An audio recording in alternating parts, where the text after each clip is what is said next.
La primera ley del poder es también la más silenciosa y traicionera: nunca eclipses al maestro. Robert Greene abre su obra con ella por una razón clara: toda forma de poder nace no de la fuerza física, sino del control de las percepciones. Lo que destruye al hombre talentoso no es el fracaso, sino el brillo mal dirigido. Desde el primer momento en que uno entra en el juego del poder, el error más fatal es confundir virtud con visibilidad. El maestro, sea un rey, un jefe, un profesor o cualquier figura que detente autoridad, lleva dentro de sí la necesidad de ser visto como insustituible. El poder, al fin y al cabo, es un mito de superioridad, y quien vive de él no soporta la idea de ser superado, ni siquiera en apariencia. Greene describe el poder como un teatro en el que todos desempeñan papeles cuidadosamente ensayados. En el centro del escenario está el maestro, y a su alrededor, aquellos que orbitan tratando de absorber un poco de su luz. Pero el escenario es frágil, y el maestro teme constantemente que alguien robe su posición. Por eso el brillo excesivo del subordinado es peligroso, amenaza la narrativa central. Cuando el maestro siente que otro puede ocupar su lugar, su reacción rara vez es racional. Es instintiva, visceral y con frecuencia destructiva. Así como el sol no tolera otra estrella cercana, el maestro no tolera una presencia que lo eclipse. El caso de Nicolas Fouquet, ministro de Finanzas de Luis XIV, ilustra con precisión esta ley. Fouquet era inteligente, elegante y generoso, pero cometió el error de no comprender la naturaleza de la inseguridad real. Cuando el primer ministro Mazarin murió, Fouquet creyó que su hora había llegado. Para agradar al rey, organizó un banquete suntuoso en su honor, con poetas, fuegos artificiales y el lujo que solo la Francia del siglo XVII podía ofrecer. Aquella noche, el palacio de Vaux-le-Vicomte brilló como un nuevo sol, pero el rey, el verdadero sol de Francia, se sintió eclipsado.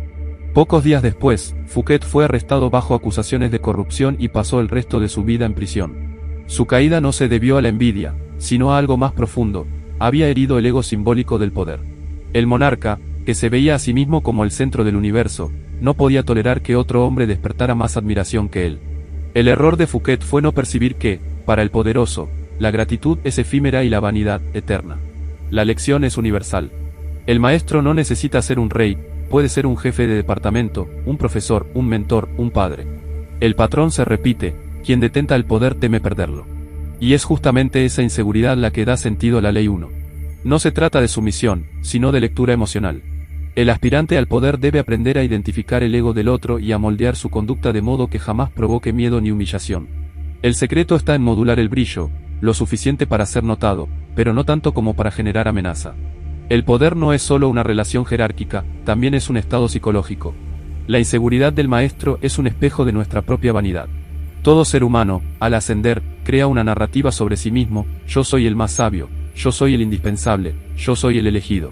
Esa narrativa necesita ser reforzada constantemente, y quien trabaja cerca debe participar de la representación. El error de muchos es imaginar que el poder se sostiene por la competencia. En realidad, se sostiene por el mantenimiento de ilusiones. Quien amenaza esas ilusiones, aunque sea de manera involuntaria, se vuelve demasiado peligroso para permanecer cerca. Greene ilustra esto con otro episodio, el de Astorre Manfredi, príncipe de Faenza, joven bello y carismático. Capturado por Cesare Borgia, fue inicialmente perdonado. Pero su belleza y elegancia comenzaron a atraer más atención que el propio duque. El brillo natural de Manfredi hizo que el maestro pareciera común. El resultado fue fatal: Borgia ordenó matarlo y arrojó su cuerpo al río. La tragedia no vino de la arrogancia, sino de la inocencia. A veces, la simple presencia de alguien admirado basta para despertar el instinto depredador del poder. El mismo patrón se observa en el Japón del siglo XVI. Senno Riki, maestro del té y consejero del emperador Hideyoshi, alcanzó tal prestigio que su arte se volvió símbolo de refinamiento espiritual. Pero el artista cometió un error fatal: olvidó que su brillo era reflejo del favor imperial. Mandó erigir una estatua de sí mismo con sandalias, un privilegio reservado a la nobleza. El gesto fue interpretado como insolencia. Hideyoshi ordenó que Riki cometiera suicidio ritual. Greene comenta que el amor de un maestro es el más peligroso de los favores, porque crea la ilusión de igualdad. El maestro puede sonreír ante el talento, pero jamás perdonará la pérdida del espejo que lo hacía sentirse superior. La única forma segura de convivir con el poder es aprender a reflejar la luz, no a generarla. Galileo Galilei comprendió esto con perfección. Al dedicar sus descubrimientos a los Medici y bautizar sus nuevas estrellas con el nombre de la familia, transfirió el brillo de la ciencia a la vanidad del mecenas. El resultado fue prestigio, riqueza y protección. Galileo entendió que el reconocimiento público no es un premio, sino una moneda, y que el hombre prudente sabe a quién entregarla. La sabiduría consiste en parecer sumiso mientras se construye un poder propio en las sombras. Pero hay algo más profundo en la ley 1. Nos obliga a enfrentar un dilema moral: ¿qué es más importante, la autenticidad o la supervivencia? Vivir según la verdad interior o adaptarse al teatro de las apariencias. Greene no ofrece consuelo. Describe el mundo como es, no como quisiéramos que fuera. El poder es amoral, e ignorar esa realidad es una forma de ingenuidad. Quien insiste en ser transparente ante los poderosos no es virtuoso, es vulnerable. Y el vulnerable, en el juego del poder, es descartable. La lección, entonces, es sobre autocontrol. El impulso de mostrar talento es natural, el desafío es contenerlo. Quien domina el arte de la contención aprende a usar el silencio como arma y la humildad como escudo. Fingirse aprendiz es, paradójicamente, el gesto más sofisticado del sabio. Cuando el maestro se siente admirado, se abre; cuando se siente amenazado, destruye. El arte consiste en saber hasta dónde llegar. Muestra lo suficiente para ser útil, pero jamás tanto como para ser temido. Deja que el maestro crea que es el autor de tus ideas, el creador de tu brillo, el mentor de tu ascenso. Eso alimenta su ego y protege tu camino. Esa lógica no se limita a los palacios y cortes. Se repite en oficinas, universidades, iglesias e incluso en las familias. En todos los contextos humanos, la vanidad crea jerarquías invisibles. El jefe que teme al asistente talentoso, el profesor que teme al alumno curioso, el padre que teme al hijo autónomo, todos obedecen a la misma estructura. El error, por tanto, es creer que el poder se manifiesta solo en figuras políticas. Se manifiesta en cualquier relación donde alguien necesita sentirse superior para mantener el control. Y justamente por eso la primera ley es universal. En términos psicológicos, no eclipsar al maestro es una forma de empatía estratégica. Es leer la fragilidad del otro y adaptarse a ella. Es comprender que la mayoría de las personas desea ser admirada más que respetada, temida más que comprendida. Cuando alimentas ese deseo, te volvés indispensable. Cuando lo desafías, te volvés descartable. El poder ama a quien lo hace sentirse eterno y destruye a quien le recuerda que es mortal. Sin embargo, hay una ironía. Quien domina el arte de no eclipsar al maestro termina adquiriendo un tipo de poder más profundo, el control invisible. Se convierte en el arquitecto silencioso de la vanidad ajena. El maestro brilla porque el discípulo lo hace brillar, pero el discípulo, en el fondo, dirige el espectáculo. Greene sugiere que el verdadero poder no es visible, es psicológico. El hombre más poderoso no es el que habla, sino el que entiende el silencio de los otros. No necesita ser el centro, es el eje oculto alrededor del cual gira el centro. Al expandir esta idea, podemos ver cómo se manifiesta en la política moderna. El asesor que moldea el discurso del presidente, el publicista que construye la imagen del líder, el estratega que manipula los bastidores, todos operan bajo la sombra de la ley 1. Saben que el poder visible es apenas fachada, el poder real está en quien controla la percepción. El verdadero estratega no quiere el trono, quiere al rey sentado en él. Quiere ser el invisible que hace que el trono parezca estable. Mientras el público aplaude al maestro, el discípulo invisible sonríe, porque es él quien escribe el guión. También hay una dimensión simbólica en la ley 1.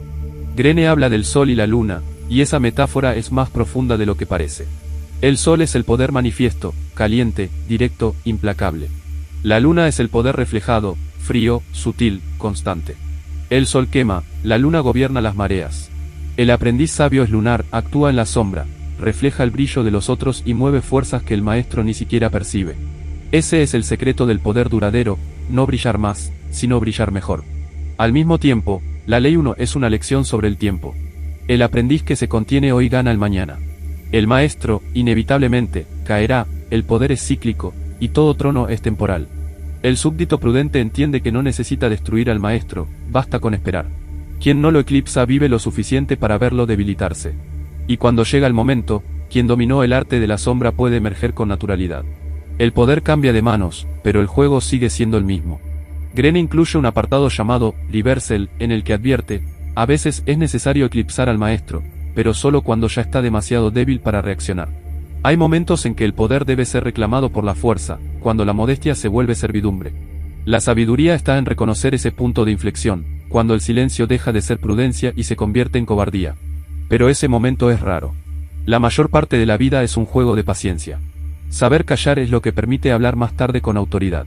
Esta ley tiene implicaciones éticas complejas. Muchos lectores interpretan a Greene como un manual de manipulación, pero en realidad describe una anatomía del ego. Al mostrar que el maestro necesita ser adulado, revela cuán frágil es el poder.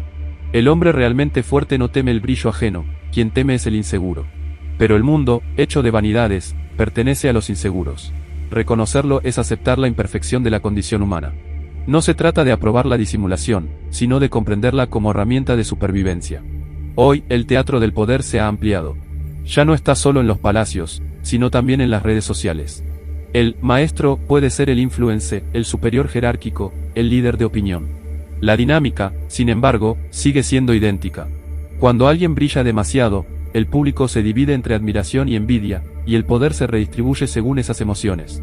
La ley 1 sigue vigente porque describe el mecanismo emocional que rige toda sociedad, el miedo a ser eclipsado. Saber manejar ese miedo es el secreto de la convivencia humana. El poder, al fin y al cabo, está hecho de sombras. Brillar exige entender dónde se proyecta la luz y dónde se apaga. El aprendiz que domina este arte transforma la humildad en estrategia. No se anula, simplemente aprende a dosificar su presencia. Una mirada de más, una palabra de menos, son gestos simples que mantienen el equilibrio. El maestro se siente seguro, el aprendiz se mantiene vivo, y el juego continúa. En esa sutileza reside el verdadero poder, no en dominar a los otros, sino en comprender sus miedos. La primera ley del poder es, en el fondo, una meditación sobre el ego. Es un espejo que revela nuestras propias contradicciones. Queremos ser reconocidos, pero tememos ser superados. Admiramos el talento, pero lo envidiamos en silencio. Fingimos valorar la verdad, pero preferimos a quien nos hace sentir superiores. El hombre que entiende esto deja de luchar contra la naturaleza humana y aprende a usarla. Sabe que el poder es, en última instancia, un juego de espejos, y quien domina el reflejo domina el mundo. Nunca eclipses al maestro es una lección de sutileza, paciencia y lectura psicológica. Enseña que la vanidad ajena es un arma de doble filo, si la enfrentas, te corta, si la acaricias, abre el camino. El poder no se conquista por imposición, sino por percepción. Es la mirada del otro la que determina quién somos dentro de la jerarquía. Y la mirada del maestro debe verte como un aliado, no como un espejo que lo disminuye. Hacelo brillar y el brillo también será tuyo. Al final, toda la filosofía de Greene puede resumirse en una imagen: el discípulo sabio es el espejo que refleja la grandeza del maestro sin dejar ver que es él quien da forma a la imagen. El poder visible es solo la superficie, el real está en la mano que sostiene el espejo. Así, el verdadero vencedor no es el que brilla primero, sino el que permanece cuando el brillo de los otros se apaga. Nunca eclipses al maestro, no por cobardía, sino por inteligencia. Porque comprender la vanidad humana es la más alta forma de sabiduría. Y quien aprende a servir el ego de los demás, tarde o temprano, descubre que el más dócil de los siervos puede ser el más invisible de los reyes.